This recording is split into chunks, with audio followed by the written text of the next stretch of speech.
What's up, guys, and welcome back to Bible Fun with the Dunns. Today we're in John chapter 13. Let's get started. Today's chapter takes us through Jesus washing the feet of the disciples. Yesterday we talked about how yucky feet are in that culture especially. I mean, they're pretty yucky anytime, but back in the day, they didn't have tennis shoes. They didn't have closed-toed shoes. They had sandals, and they walked the dirty roads. And not only did people walk those roads, but animals walked those roads.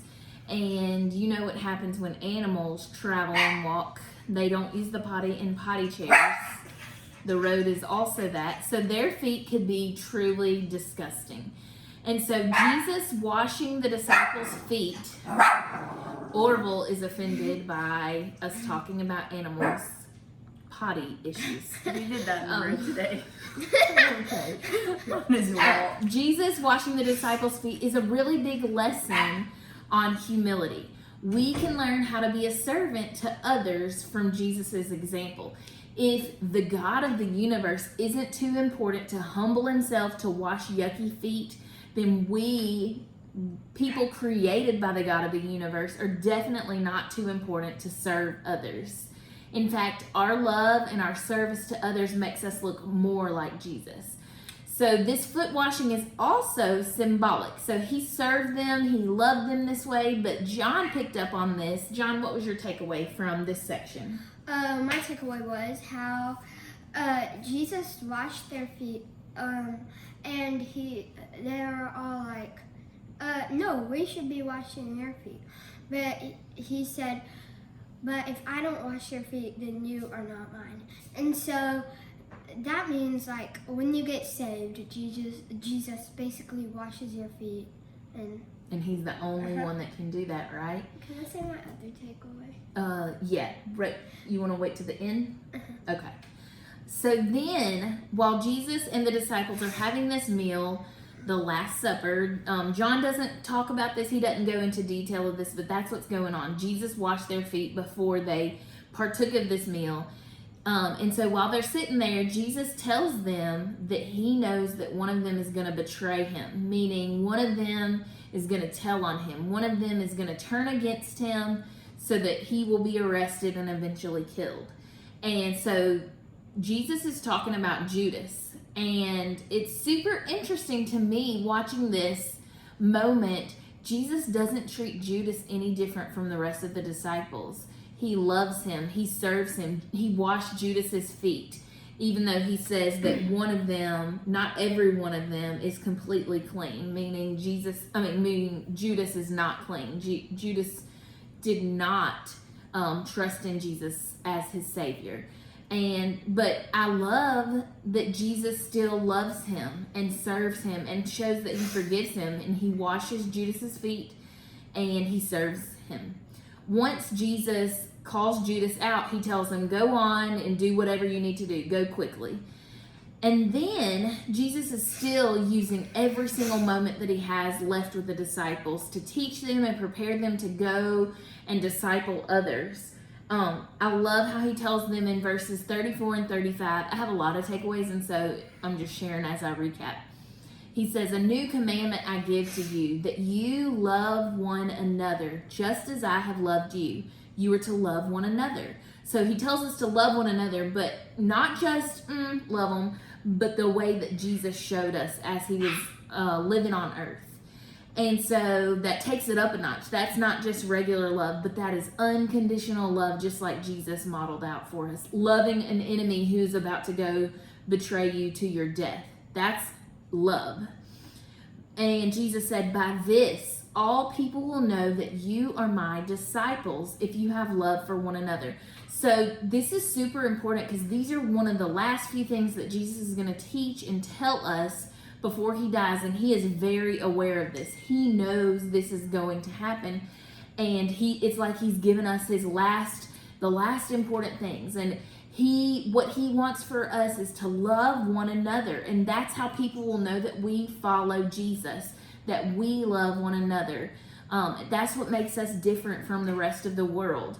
It's one thing to love people who love you, but we as followers of Christ are to love every single person, even our enemies, even those we struggle to forgive, every single person, and that's how people will know that we follow Christ. We are Christians. We are his disciples. Jesus demonstrated, or he showed us this kind of love today in what we read by washing their feet, in forgiving those who were going to betray him, and in all of the earlier chapters in John about Jesus' time on earth. He shows us how to love. Later in this chapter, Jesus tells them that Judas won't be the only one who will betray him. And the disciples get really upset by this. And Peter says there is no way he would ever do that. And remember, Peter is one of the closest. So all 12 disciples are close to Jesus, but Jesus had like 3 little best friends that went everywhere with him: Peter, James, and John. And Peter is just appalled. He's completely shocked that some other one of them would betray Jesus also, deny Jesus. And it turns out, actually, Jesus says, "It is you, Peter." And Jesus tells him that before the rooster crows, he will have denied Jesus 3 times. John, your other takeaway was from this section, right? This just shows how God is the one and only true God, and how if you could tell the future like that, well, it's kind of crazy. Yes, and so that shows, this points to Jesus' sovereignty. He is fully God, and I don't know if it was easy to forget that, as he was also very human with these disciples, but he knew what would happen. And so Jesus says, "You're going to betray me. In fact, you're going to do it 3 times before the rooster crows." And I, right here, think it's super important for us to not think that we're better than Peter, or think that, oh, we are so different from Peter. Peter was one of Jesus's closest friends, and I don't think Peter thought he would do this. But we all know the sin that we are capable of. We know ourselves better than other people would know ourselves. We know our sin life, and I just think it's really important for us to remain close to Jesus, to never think that, oh, that would never happen to me, but instead live our lives saying, I never want that to happen to me. Let me cling closely to Jesus. Which leads to my main takeaway from today. I love the heart of Peter right before Jesus tells him this. In John's account, verse 36, Peter asks Jesus, "Lord, where are you going?" Because remember, he keeps saying, "I'm going to go, and where I go, you can't go with me." And then he's like, "But I'm going to come back." And, they don't truly understand yet. But Peter's like, "Lord, where are you going?" And Jesus answered, "Where I'm going, you cannot follow me now, but you will follow me afterward." And Peter said, "Why can I not follow you?" And this is such a meaningful place to me in what we read. Peter wanting to stay as close to Jesus as he possibly could, never going anywhere without Jesus. That's so meaningful to me. I'm thankful that we get to see Peter's heart for God. I'm thankful that we get to see him fail also. But we will later in these next few chapters see his relationship with Jesus restored. But I'm thankful that we see him fail, because that's probably more like my own story and my own walk with God, and maybe yours too. I know the sin I'm capable of. I know that I have not followed Jesus perfectly, and I know that I probably won't follow him perfectly as I continue my time on earth. But I know that the best chance I have to live the way that Jesus wants me to, like he just said, loving others, making disciples, the only way that I have any chance of actually doing that successfully is to cling closely to Jesus and to follow him always, never wanting to go anywhere without him. Just like Peter was saying, "Where are you going? Why can't I go? I want to go with you." So this leads to Jax's takeaway for today, and it'll be our closeout. Just something to think about and chew on as a family. So my takeaway is, it comes from when Jesus washed his disciples' feet.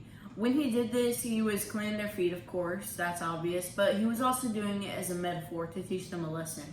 So he was telling them that in him washing their feet, he is cleansing them of all unrighteousness, but our earthly minds cannot handle that. So, of course, the disciples, they were just talking about physical feet and washing. But this shows that Jesus' disciples, they followed him everywhere he went. even Peter, he wanted to go with Jesus even though he knew he couldn't, and the Lord's word was final. So this reminds me that when you become a Christian, that's not your final step in your spiritual walk with Jesus.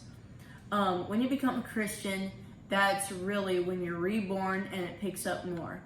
You become a disciple, a follower of Jesus, and your job is to make disciples, just like Jesus told his followers to do when he left the earth.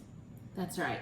So we are to be a disciple, someone who follows Jesus, and we are also to be a disciple maker who makes other disciple makers. And that sounds crazy, and it's a lot of the same word over and over again, but we are to be followers of Jesus who teach other people how to follow Jesus, and then in turn, those people that we taught how to follow Jesus, they will turn around and teach other people to follow Jesus. If you remember from the fish and the loaves, we talk about how Jesus is a multiplier, and that's exactly what we see all throughout his ministry and in the way he has called us to live our lives following him.